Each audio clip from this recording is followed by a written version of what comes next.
Mr. Lowell Gentry recently retired from the University of Illinois, here Champaign-Urbana.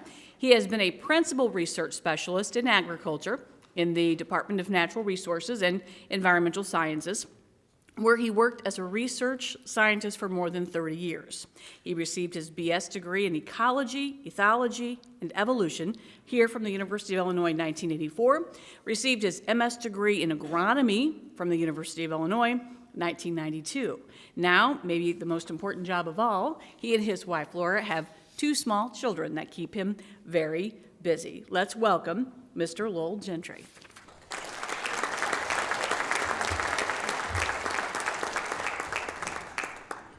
Thank you for that introduction. It really is a pleasure to be here because there's a lot of data that nobody's seen before, and so I'm giving some fresh information today. My title here is Evaluating Nutrient Loss Reduction Strategies, and we're looking at lots of things like timing of nitrogen application, cover crops, and bioreactors that intercept tile drainage water and try and remove nitrate. And I'm not going to be able to talk about the bioreactors. We do have a poster. Annette Vasquez is the lead on that. So I'm not here to demonize tile drainage. We need tile drainage. It pays for itself with higher yields. It allows for timely field work, especially earlier planting date, reduces the impact of ponding, increases soil aeration and soil temperature. Those are all benefits. And so I think of adequate tile drainage as a prerequisite for high yields. Unfortunately, there is a side effect, and tiles carry some of our nutrients away and send them down the river to the Gulf of Mexico, and this is where most of the nitrate is coming from. These watersheds that are darkest blue there, they're losing up to 25 pounds per acre per year of nitrate. And it's no mystery as to why those are the watersheds that lose the most nitrate. Those are the areas that have the most concentration of tile drainage. And those tiles are there because the glaciers came down and flattened and scoured our landscape and filled in ravines and scraped off any knolls. And we have extremely flat, poorly drained land. But if you drain it, you've got some of the most fertile cropland in the world, and we do.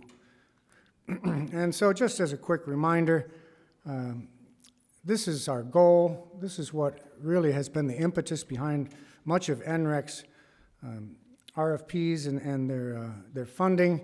And here's our goals given to us by the Illinois Nutrient Loss Reduction Strategy. By 2025, which is only 2 years away already, because it started in 2015, they'd given us a goal of trying to reduce nitrate by 15%, or nitrogen, really, but nitrate is the main form of nitrogen that goes down the rivers, and then phosphorus by 25%. Well, the point source people have done a very nice job of reducing phosphorus, and they've helped us get to that 25%. But we'd like to see some kind of indication that we're moving in the right direction by 2025. But ultimately, by 2035, we want to get to this 45% reduction. So in the waters leaving the state, we want to have that kind of measurable reduction. Our group has been looking at the upper Embera River watershed for 30 years now. I took the very first sample in 1993 when I was working with Dr. Mark David, and we're sitting on the moraine. So we're sitting right up here at the I Hotel, right on this moraine, the headwaters of the Umbra, as it heads down through the center of the universe, Philo, and then Villa Grove, and then to Camargo. And we sample at a USGS gauging station there in Camargo. This is an excellent watershed for this kind of research because there's not many animals. It's 90% row crop, ag, and very little sewage effluent. Champaign-Urbana's sewage effluent goes to a different watershed, and it's extensively tile drained. So this is a great watershed to understand nitrate movement. And so here are the flow-weighted mean nitrate concentrations at Camargo over the last 30 years. And that average is about 8.8 part per million. At least it's under 10 part per million. And there, you can see there's variability. But this is a flow-weighted mean. What is that? That is the load divided by the flow. So that's how we deduce or distill, say, 50 river samples down to one concentration, because at high flow, the concentration is more important. And so it's a very robust average is a way to think of it.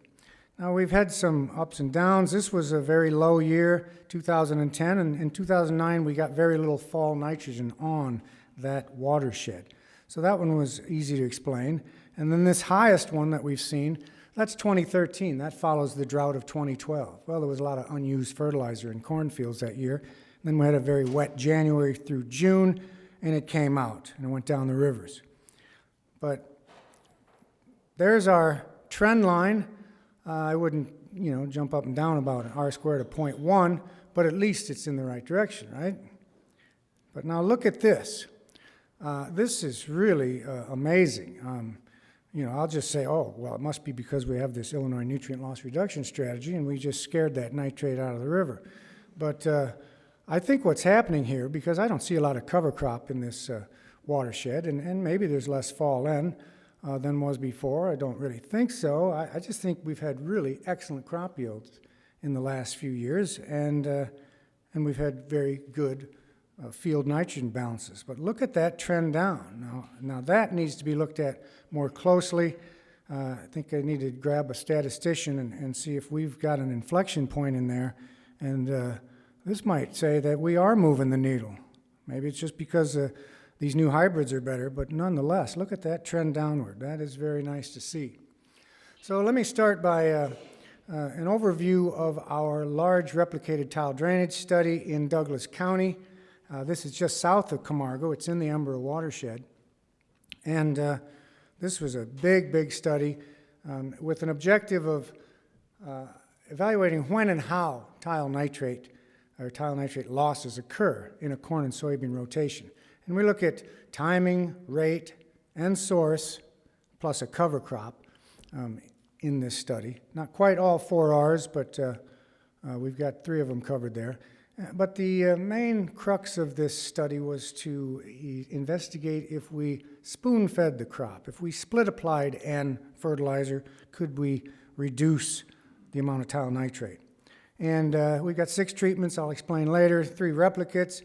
The real beauty of this study was that we had both phases of corn and soybean out there every year. So we could see what was happening coming out of a corn or soybean field, same soil type, same weather.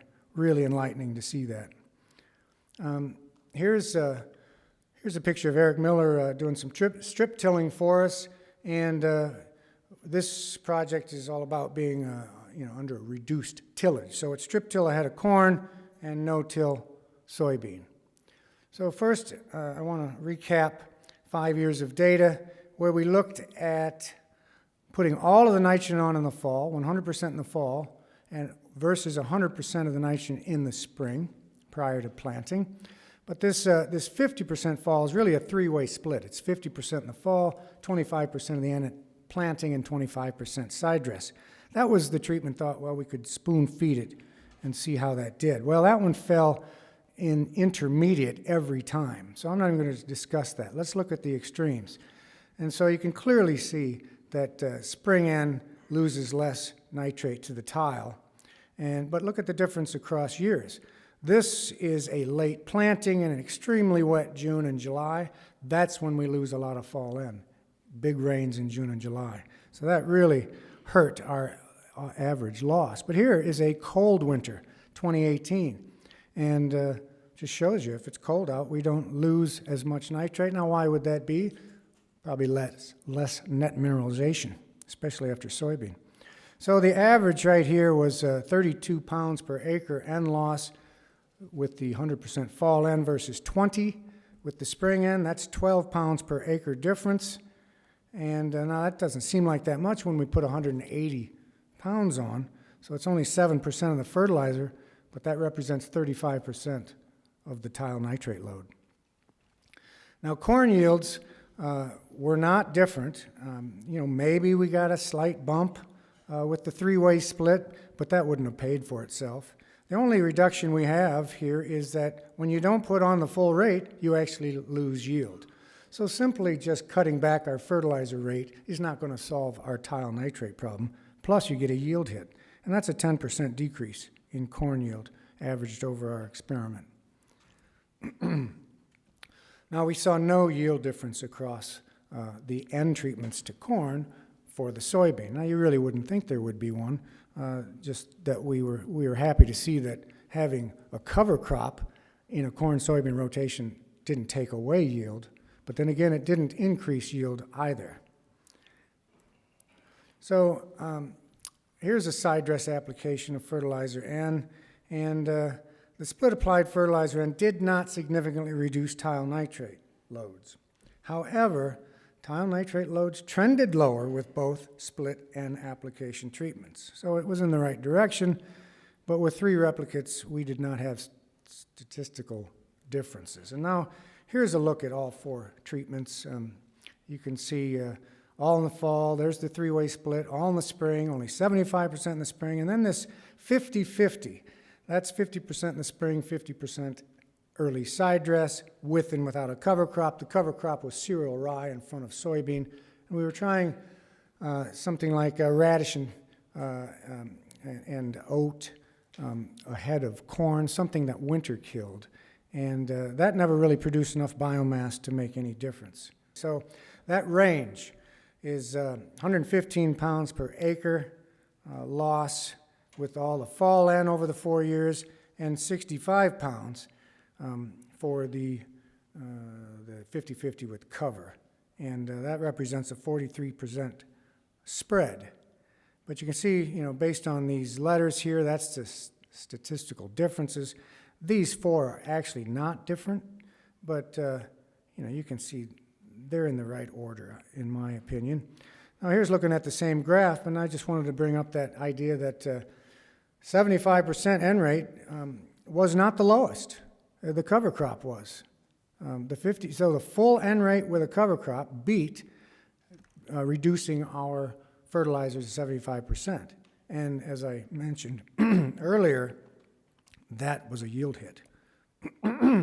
So we had a phase 2 at Douglas County starting in 2000.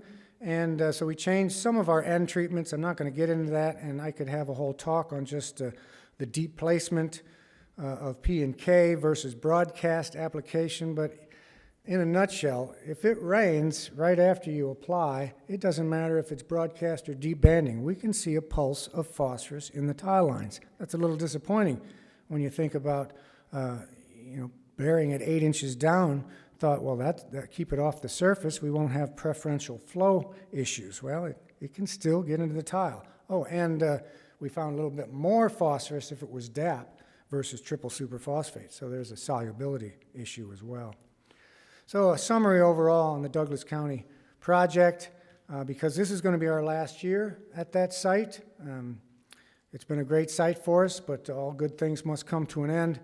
And just a quick recap, the fall N only lost about 7% of the fertilizer, but that represents 35% of the tile load. Yet there was no yield loss. That's interesting. So mineralization must make up for that little bit of fertilizer loss.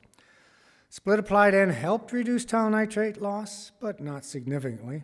I think this is really important. This is a key, and this is something about carbon. Quantity and quality of the residue influences net mineralization. A lot more residue in a cornfield than there is a soybean field. And so we think now that there may be a temporary carbon limitation following soybean, and the microbes are liberating nitrate and nitrate to nitrate. It doesn't matter if it came from fertilizer, if it came from a microbe, it can leach. And so I think that explains why we lose nitrate following soybean. We have a leak. We now can identify it. Now we can address it. And I think we need to tie up mineralized N during the non-growing season, and I think cover crops are probably the best way to do that. And again, first rain event after P application can cause a flush of P to tiles, regardless if we banded it or broadcast it.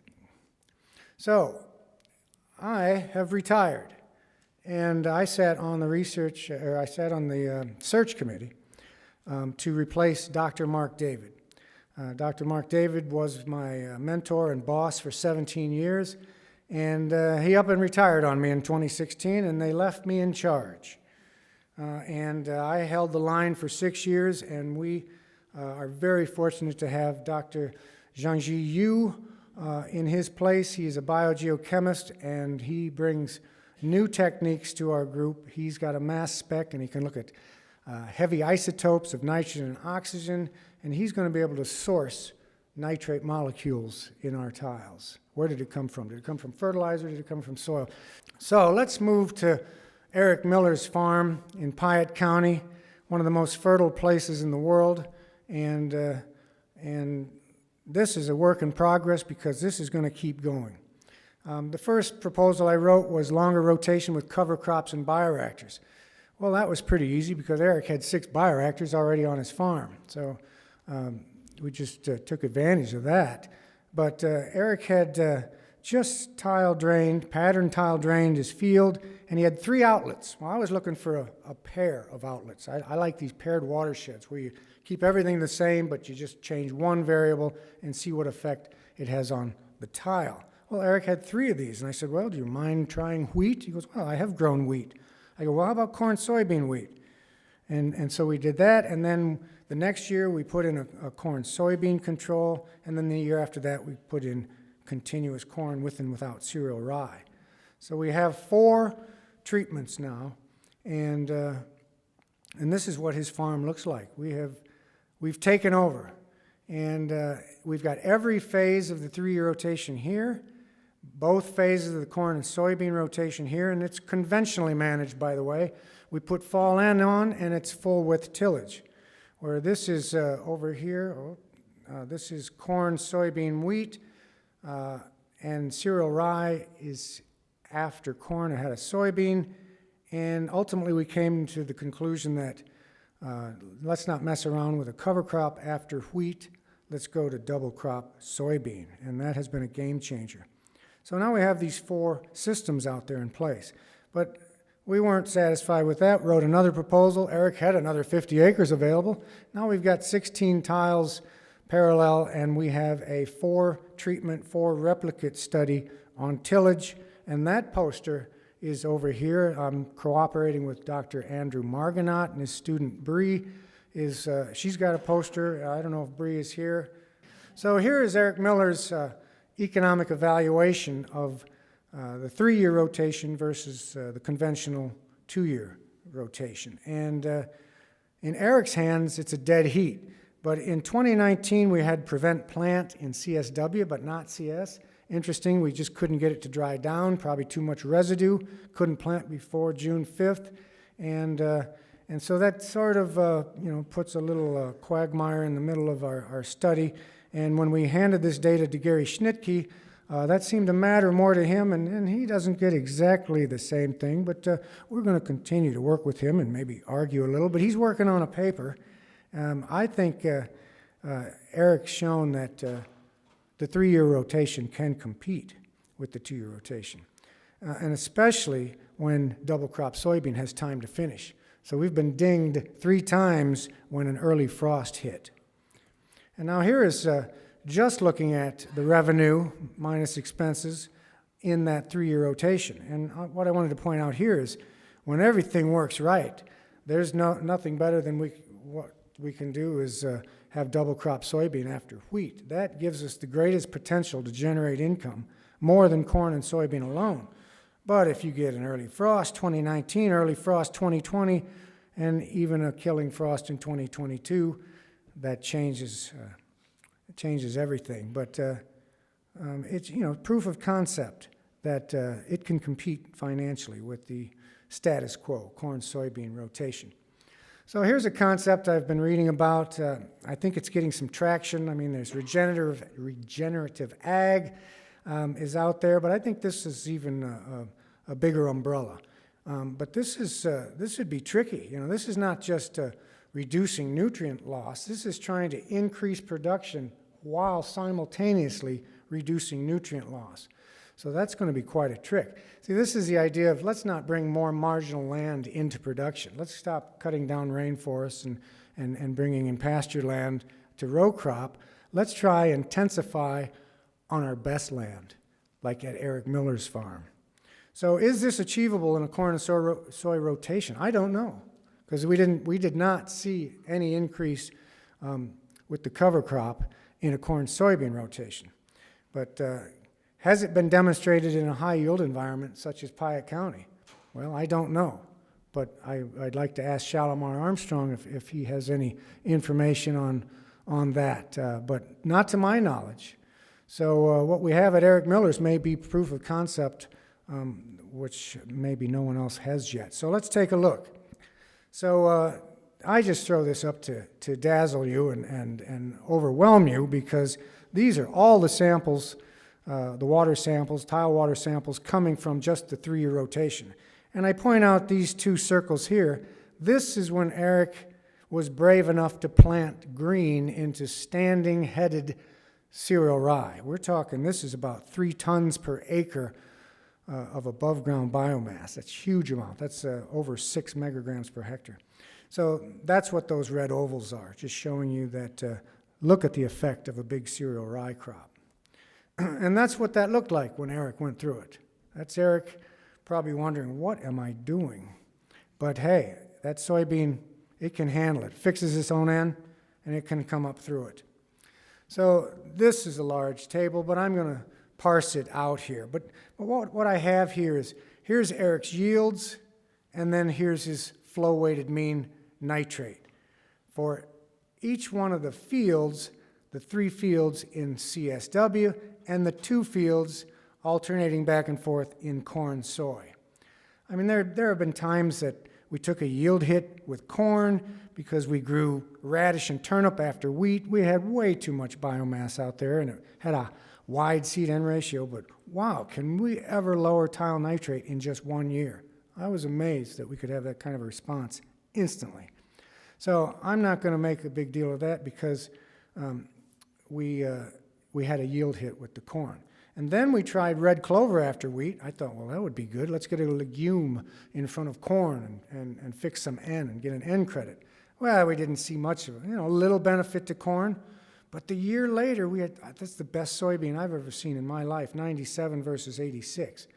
But I try and stay away from that in my conclusions too, because we gave up on that right away, because that put a lot more nitrate in the tiles. Sure, it might have helped the yields, but hey, sustainable intensification. We've got to lower our nutrient runoff, and tile nitrate went up. I might be able to show you that. No, I can go back. That's these red dots. Look at those red dots go up right there. That's from that red clover. So let's move on. I'll put some circles in here. These are cereal rye ahead of soybean. Awesome. 2.2, 1.2. Oh, what happened in 2018? I already mentioned it was a cold winter. Well, the cover crop didn't grow. If it doesn't grow, it doesn't take up much N. It doesn't influence the tile much. So that's what happened in 2018. 2019, he planted green into soybean. Great reduction. Planted green again. What happened here? This little episode in 2020 was Eric planted green, co-op coming out the next day to spray it. It rained. He couldn't kill it for 3 weeks. The soybeans coming up through cereal rye, competing with cereal rye. That is not what you want. So 71 bushels versus 80. That hurt us. So Eric was a little gun shy, and he killed the cereal rye pretty early in 2021. Didn't want to relive that, right, Eric? And so you kill it early, you don't get any benefit, and then another nice cereal rye crop.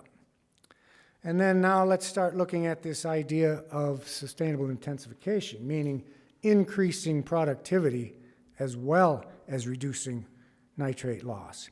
And here was a very nice example, and this may have taken time through the rotation to build up maybe better nitrogen cycling, a little more carbon in the soil. So nice yield increase with corn. And this is in the literature. You can see that at times, a 3-year rotation, the corn and soybean will outcompete corn and soy in a 2-year rotation. There are ideas of maybe we're breaking pest cycles and other such things. But nonetheless, there's an example of an increased yield. There, he also got 4 bushel per acre more soybean in the 3-year rotation than the 2-year rotation. And that would pay for the cover crop nicely. 4 times 15, definitely cover the cover crop. And then just in 2022, again, 3 bushels. That'll pay for the cover crop. So this idea of sustainable intensification, I think we have it at Eric Miller's. And not on marginal land where it might be easier to show this, in a place that already has 250 bushel per acre corn and 80 bushel per acre soybean. Now I want to move to the continuous corn. I have never shown anyone the continuous corn plots, partly because it's still a bit of a work in progress. We haven't separated out the 2 fields, and so that's why the corn yields are the same between continuous corn and continuous corn with cereal rye in the first few years. And then we had that prevent plant issue, but we didn't plant the cereal rye in the first 2 years. I feel you have to have baseline differences. I mean baseline information to see if there are any inherent differences between the 2 tiles. You can't just jump into an experiment on 2 tiles that sit next to each other if you have no background information. But since we started planting the cereal rye in 2018, see how the nitrate is trending down in continuous corn. And we haven't, so we were able to split the 2 fields here with his yield monitor, and we didn't get hurt with yield in 2021, but Eric's not happy to lose 6 bushels right there, but we do have lower tile nitrate. And showing you that, even a little more carbon in continuous corn. But if I go back to right here and show you, look how much nitrogen came out of corn soybean. Almost 10 there and 8.5. Well, this is fall in this system. So there's no doubt that's playing into this higher loss in the corn soybean rotation. But I find it interesting that continuous corn is losing the same or even less than corn soybean. Because think of this, and Emerson might talk about this, the N rate is higher for corn after corn than corn after soybean. And so we have 200 pounds per acre applied every year to continuous corn, where we only have 180 pounds applied to corn in corn soybean every other year. So we're putting more than twice the amount of fertilizer N on continuous corn than corn soybean, and yet we're losing less nitrate to the tiles. How is that possible? Carbon, a lot more residue in continuous corn. So again, here's a clue for us. Carbon is important. The more carbon we can put in our soil, the less tile nitrate we're going to see. Greater N immobilization potential with continuous corn. And I suppose there's a temporary carbon limitation to the soil microbes following soybean as they run out of fresh residue. So again, it's all about carbon here. All right, now here's a $1 million graph. I mean, it's probably $2 million, but this is, I just say it's $1 million graph because I think it's important. But this is now summarizing Douglas County data and some of Eric Miller's data. This is the first 7 years of that 50-50 with and without cover. So we measure the cereal rye biomass and we measure how much nitrate comes out of the tiles between those 2 treatments. We subtract the flow-weighted mean nitrate from the without cover, from the with cover, and that's how we get this percent reduction. And so what's our goal? We're going for 45% reduction. Well, let's take that 45% up the line. Looks like we need about 1.5 tons per acre of above ground biomass of cereal rye, and we've done it. We've achieved our goal. Well, 1.5 is quite a bit. You've got to let that grow. And so what if we only want a 30% reduction? Well, we need 1 ton. Well, that's not too much to ask for. What if we just use a little less fall N on our watersheds and grow 1 ton per acre of biomass? Well, that might just solve our problem. And I wonder, can we use this graph as some kind of proxy for carbon crediting? I don't know, but inquiring minds are thinking that way. Isn't that right, Gene Brokish? Thank you for that tidbit. Now, these 3 points right here, these 2 are Eric planting green. So yes, it's a different site, and I did the regression without these 3 points, and sure, it drops the R squared, but it gives me just about the same line or trend line. So I was pleased with that, so I stuck the points back in there, because what if we do plant green and we get some kind of outrageous amount of biomass, 2.5 tons per acre? We could get a 70% reduction in tile nitrate that year. Well, maybe we only need a cover crop every other year. Maybe we don't have to worry about what we're doing in front of corn if we grew a big cover crop every other year. No doubt that would move the needle, and Illinois EPA would be happy to see that we're dropping the tile nitrate. So, Carlos Squacho has a poster on this graph. Carlos, would you please stand up? All right, how do we get all this work done? It takes a bunch of people. And here are a bunch of names. and Emerson helps us with the economic optimum N rate in our N rate studies, where we have an N rate trial in corn and CSW and in corn soybean. Fascinating to compare those every year. Thank you, Emerson. And then IFCA. This work could not be done, especially at Douglas County, without Dan Schaefer. Dan Schaefer made that study possible, and I thank you greatly. And Dick Searles, as a landowner, that gentleman is 93 years old, and it's part of our reason why we're saying goodbye to that farm, because he's been a wonderful participant and cooperator, and it's been a pleasure. Eric, thanks, man. Let's keep it going. So I think the future looks very bright. We've put together a diverse team. We've got Zhangji now with his mass spec. He's going to get us idea where's that nitrate coming from. Andrew Margonaut and his carbon accounting. Andrew, with his young back and his young crew, they're going after corn roots, soybean roots, and cover crop roots. That's how we're going to do a more thorough carbon accounting. Jonathan Koppas, he's got a cover crop model, and we feed cover crop data to him. Tony Studer in crop science, he's written a grant, and I was involved in that. He's going to reinvent extension. How's he going to do that? We have real-time nitrate sensors out there, and we're going to have them live, and people are going to be able to look at how much nitrate is coming out of Eric Miller's fields. If you want to know, for example, well, how much is coming out of cereal rye this spring ahead of soybean, or what happened to that continuous corn, we're going to have nitrate sensors that are online. We're going to have our height measurements of the water above the V-notch weir in each one of those agri-drainage structures. That's going to be converted to flow. We're going to have loads, instantaneous loads. It's like the model that the USGS uses. And so people can look. This is a way to disseminate the information like never before. Dr. Kai-Yu Guan, who will speak later today, and his satellite imaging.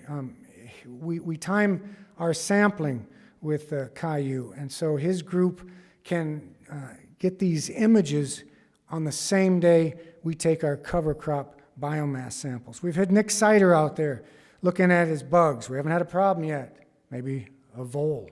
We have a vole or two, maybe, but we haven't had any bug issues yet. And now we've got Dr. Giovanni Presafontes. He's got a lot of experience in nutrient cycling and tile nitrogen drainage. He was a postdoc for Shalimar. We are delighted to have him. So this is my legacy, getting all these young professors together working at one site, at Eric Miller's. I thank you. Any questions?